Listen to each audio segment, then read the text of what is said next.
Hey guys, Narc Armor here, back with another one. Today I wanted to chat with you a bit about the narcissist's triangulation and devaluation.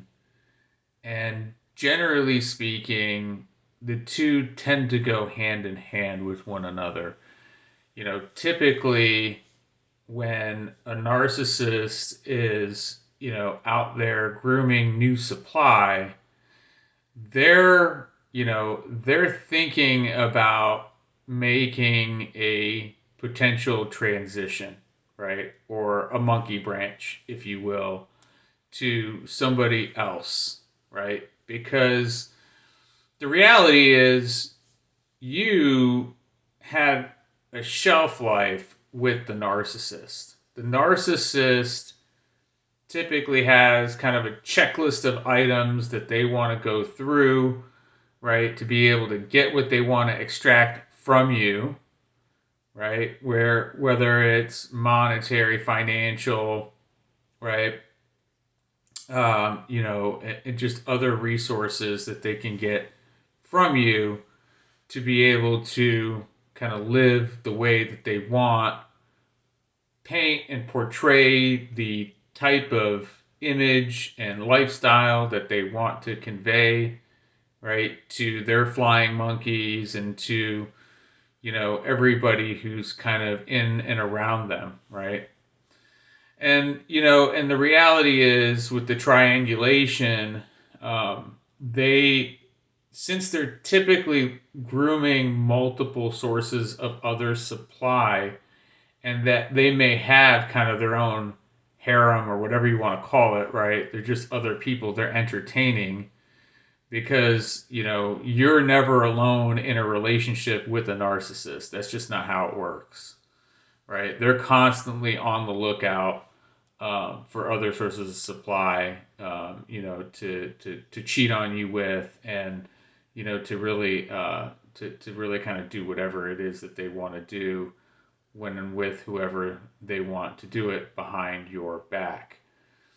Now, what you'll notice a lot of times, because there's a lot of confusion that is part parcel for how you kind of navigate these situationships, these relationships, and if it's a long term, like a marriage, they're going to cause fights, right? They're going to treat you some type of way, right? And have you feeling some type of way because they, in their head, they're kind of over here, right? And if they find someone that they think is more suitable to them, for them, right? You're just old news, you're boring, you're played out, right? And they see this shiny object somewhere else that they want to pivot to, that's what they're going to do, right? But they're going to cause some drama, okay? And they typically do that because that's when they're starting to initiate the devaluation phase, right?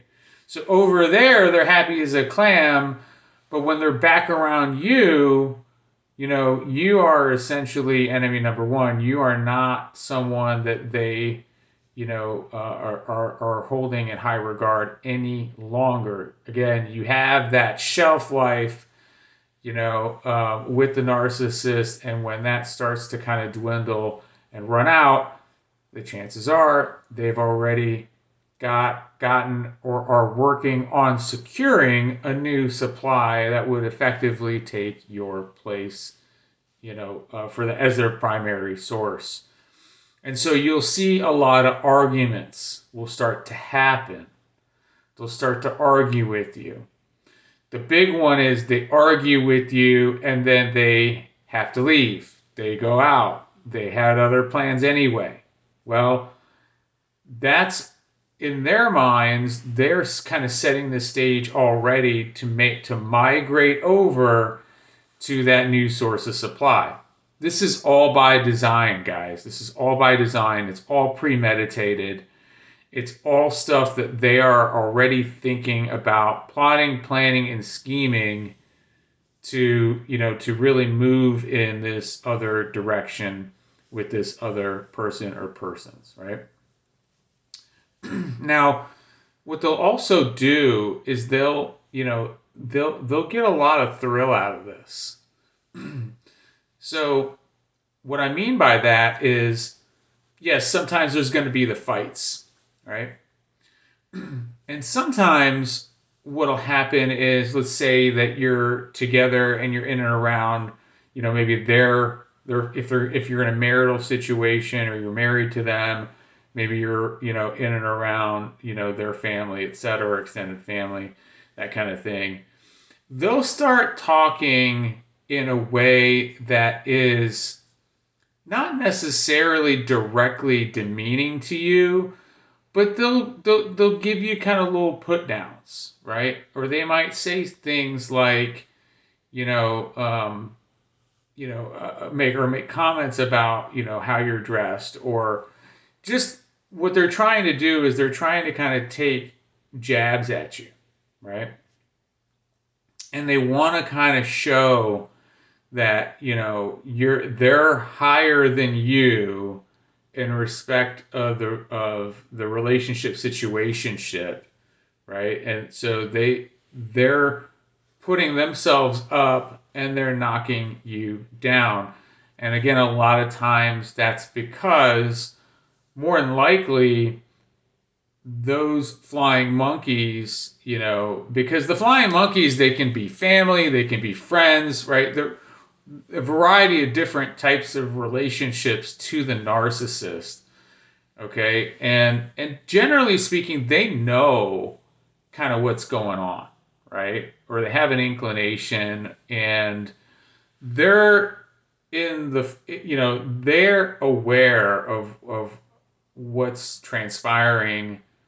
Whereas, you'll hear me talk, and you've heard me talk about the narcissistic fog that you have to come out of when you get into more of your healing journey. And that's where it's really interesting, because when you're in the thick of it, you don't know what the heck's going on. You're out here just kind of doing you, and you're trying to kind of rationalize, well, what's going on? What, do we need to talk? Do we need to reconnect? And you're kind of grabbing at straws, trying to understand what changed in the dynamic, right? That had them go this other way. And that has them at odds with you. I mean, quite honestly, they're just kind of at odds with you at this point, right? And so you're trying to understand and unpack and really come to grips with, all right, how can I get things back to that happy place? And we've talked about in other episodes, and it'll be a obviously a standing thing here, because narc armor is about building up your boundaries. But that push pull dynamic, right? I mean, it's like, imagine having a fence. Having a fence. I got a fence out here in my yard. Imagine you have a fence, and that fence is set in place today. But then tomorrow, it's 5 feet closer to your house. Then the next day, it's 10 feet closer to your house, right? You see the problem there? It's not giving you the cushion and the safety and reliability factor that it once did, because it's moving. It's being moved. It's just like the narcissist is manipulating you and moving and manipulating your emotional state, right? Where there's this compression, right? And that compression is the stress and anxiety that you're dealing with, trying to understand, what is it that happened? What's going on? What can I do to solution this, right?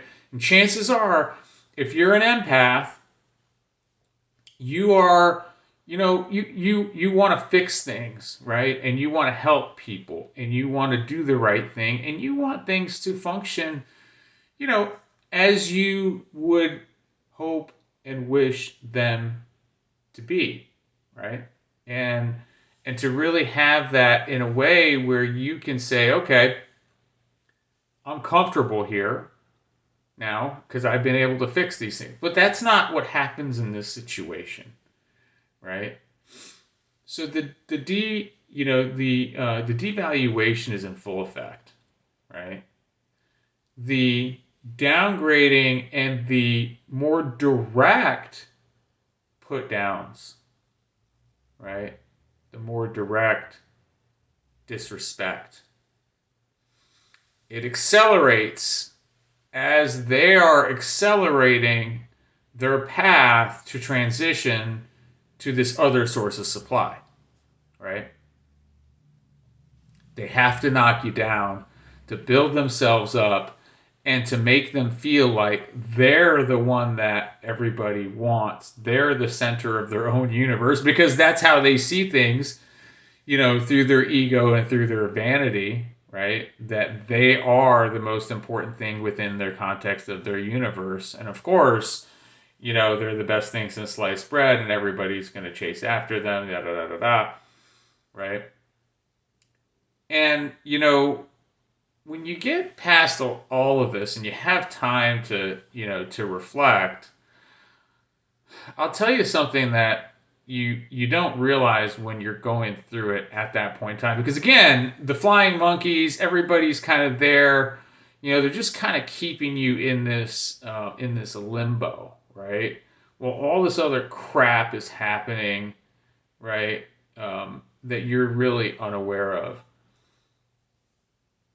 The narcissist in their deregulation phase, I'm sorry, their devaluation phase, um, they did you a favor, right? Because the reality is and was and has always been was that the things that they're doing, lying, the cheating, manipulating, the stealing, the you know the it's con artistry at its best, and they did it with others. Then when it got to be you, if they ensnared you in a long-term relationship, marital situation, that was, they took it to new heights. But when they devalued you, and it was sort of the beginning of the end, they did you the best thing they could because it's effectively getting you out of this toxic cycle. It's much like the narcissist and many of us who have gone through narcissistic abuse, and especially in these situations, you tend to realize they're kind of stuck in this like loop cycle. They tend to repeat things over and over. It's just bizarre, and so that's where when you hear these stories like, oh, they went, and they were doing the similar things or whatever with this other source of supply. Well, it's because they're just constantly in this loop. But you got out of that vacuum into clear air and higher ground,